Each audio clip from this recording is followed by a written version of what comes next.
ಕೀರ್ತನೆಗಳು 132ನೇ ಅಧ್ಯಾಯ 15ನೇ ವಚನದಲ್ಲಿ ವಾಕ್ಯವು ಈ ರೀತಿಯಾಗಿ ಬರೆಯಲ್ಪಟ್ಟಿದೆ.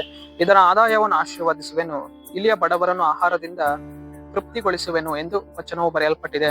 ಅಂದರೆ ಪ್ರೀತಿಯುಳ್ಳ ದೇವಜನರೇ, ಕರ್ತನಾತ್ಮನು ಮುಂಜಾನೆ ವೇಳೆಯಲ್ಲಿ ಆತನ ನಮ್ಮೊಟ್ಟಿಗೆ ಈ ರೀತಿಯಾಗಿ ಮಾತನಾಡುವವನಾಗಿದ್ದಾನೆ. ಏನೆಂದರೆ ಕರ್ತನು ನಮ್ಮ ಆದಾಯವನ್ನ ದೇವರನ್ನು ಮಾಡುವವರಾಗಿದ್ದಾರೆ, ಆಶೀರ್ವದಿಸುವವರಾಗಿದ್ದಾರೆ.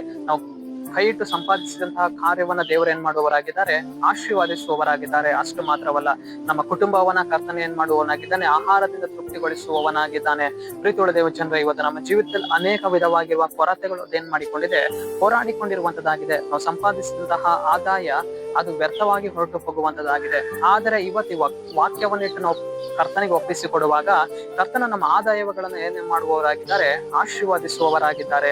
ಅದರಲ್ಲಿರುವಂತಹ ನುಂಗು ಹುಳವನ್ನ ಕರ್ತನ ತೆಗೆದುಹಾಕುವವನಾಗಿದ್ದಾನೆ, ವ್ಯರ್ಥ ಖರ್ಚುಗಳನ್ನ ತೆಗೆದುಹಾಕುವವನಾಗಿದ್ದಾನೆ. ನಮ್ಮ ಕುಟುಂಬದಲ್ಲಿರುವಂತಹ ಆಹಾರ ಸಾಮಗ್ರಿಗಳನ್ನ ಕರ್ತನ ಆಶೀರ್ವಾದಿಸುವವನಾಗಿದ್ದಾನೆ.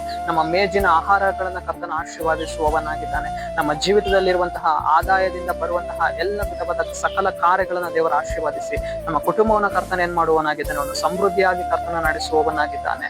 ಒಂದು ಬಡ ವಿಧವೆಯನ್ನ ನಾವು ನೋಡುವಾಗ ಕರ್ತನಾತ್ಮನ ಏನ್ ಮಾಡಿದನು, ಬರಗಾಲದಲ್ಲಿ ಆಕೆಯನ್ನು ಪೋಷಿಸಿದನು. ಒಂದು ಹಿಡಿ ಇಟ್ಟು ಮೊಗೆ ಹೆಣ್ಣೆಯಲ್ಲಿ ಕರ್ತನ ಆಕೆ ಜೀವಮಾನವನ್ನೇ ನಡೆಸಿಕೊಂಡು ಹೋದನು. ಅದೇ ಪ್ರಕಾರ ಇವತ್ತು ನಮ್ಮ ಜೀವಿತದಲ್ಲಿಯೂ ಕೂಡ ಕರ್ತನು ನಮಗೆ ಬರ್ತಾ ಇರುವಂತಹ ಆದಾಯಗಳನ್ನ ಅದನ್ನೇನ್ ಮಾಡುವವನಾಗಿದ್ದಾನೆ, ಆಶೀರ್ವಾದಿಸುವವನಾಗಿದ್ದಾನೆ. ನಮ್ಮ ಜೀವಮಾನವೆಲ್ಲ ಕರ್ತನ ನಮ್ಮನ್ನ ಪೋಷಿಸುವವನಾಗಿದ್ದಾನೆ. ಕರ್ತನು ನಮ್ಮನ್ನ ಕೈ ನಡೆಸುವವನಾಗಿದ್ದಾನೆ. ನಾವು ಅನೇಕ ಸರ್ತಿ ನಾವು ಹೇಳ್ತೇವೆ, ನನಗೆ ಸ್ವಲ್ಪ ಆದಾಯ ಬರುತ್ತಾ ಇದೆ ಅಂತ ಅನೇಕ ವರದಿ ಹೇಳ್ತೇವೆ. ಪ್ರೀತಿಯುಳ್ಳ ದೇವಜನರೇ, ನಮ್ಗಿರುವಂತಹ ಆದಾಯವನ್ನ ಕರ್ತನ ಏನ್ ಮಾಡುವವನಾಗಿದ್ದಾನೆ, ಆಶೀರ್ವಾದಿಸುವುದಕ್ಕೆ ಕರ್ತನ ಶಕ್ತನಾಗಿದ್ದಾನೆ. ಅದರಲ್ಲಿ ನಾವೇನ್ ಮಾಡ್ಬೇಕು, ನಂಬಿಕೆಯಲ್ಲಿ ನಡೆದು ಹೋಗಬೇಕು. ಸರಿ, ನಾವು ಪ್ರಾರ್ಥಿಸಿಕೊಳ್ಳೋಣ. ಅಪ್ಪ ಕರ್ತನ ನಿಂಗೆ ಸ್ತೋತ್ರ ಸ್ವಾಮಿ. ಈ ಮುಂಜಾನೆಗಳಲ್ಲಿ ದೇವರೇ, ಈ ವಾಕ್ಯವಾಗ ಸಂದೇಶವನ್ನ ನೋಡುವ ಜನಗಳನ್ನು ಸಂಧಿಸು ಕರ್ತನೆ. ನಿನ್ನ ಜನರ ಆದಾಯವನ್ನ ನೀನು ಆಶೀರ್ವಾದಿಸಿ ಅವರನ್ನು ಆಹಾರದಿಂದ ತೃಪ್ತಿಗೊಳಿಸುವುದಕ್ಕಾಗಿ ಸ್ತೋತ್ರ ಅಪ್ಪ. ನಜರೇತಿನ ಯೇಸುವಿನ ನಾಮದಲ್ಲಿ ಕರ್ತನೆ, ಆಮೆನ್, ಆಮೆನ್.